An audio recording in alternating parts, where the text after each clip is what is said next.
বন্ধন করতেছি।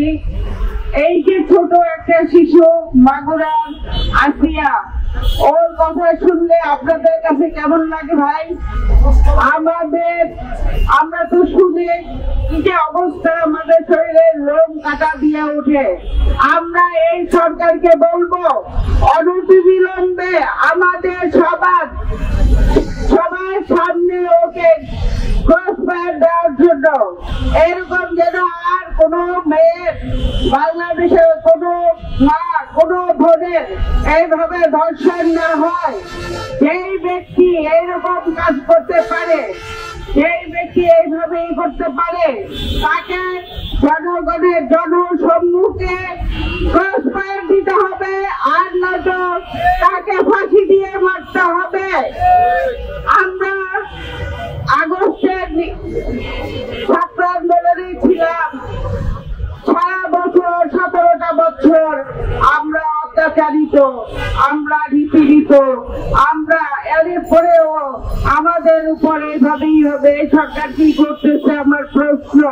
এখন পর্যন্ত এই লোকগুলিকে অ্যারেস্ট করা হয়নি। আমি সবাইকে এই সরকারকে অনুরোধ করবো, যত রকমের বাংলাদেশে কোন ধর্ষণ যতগুলি হচ্ছে তার যথাযথ যেন বিচার হয়। আমরা দেখতে চাই এই সরকার আমাদের জন্য কি করে। আমরা মহিলারা এইভাবে কি সারা জীবন নিপীড়িত হয়ে আসবো? এটা কি হয়? আপনারা বলেন আমরা মহিলারা সারা জীবন পুরুষদের দ্বারা নিপীড়িত হবে? এটা তো হইতে পারে না। আমরা এর তীব্র নিন্দা জানাই। আপনারা বিচার করবেন।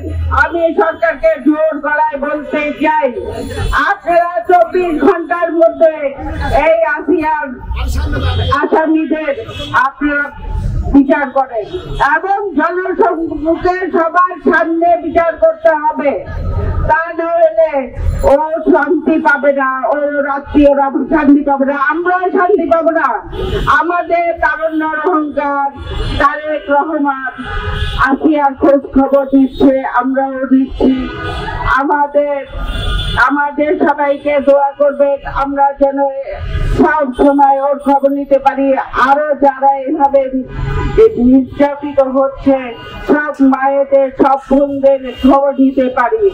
আপনারা আমাদের জন্য দোয়া করবেন। আল্লাহ হাফেজ।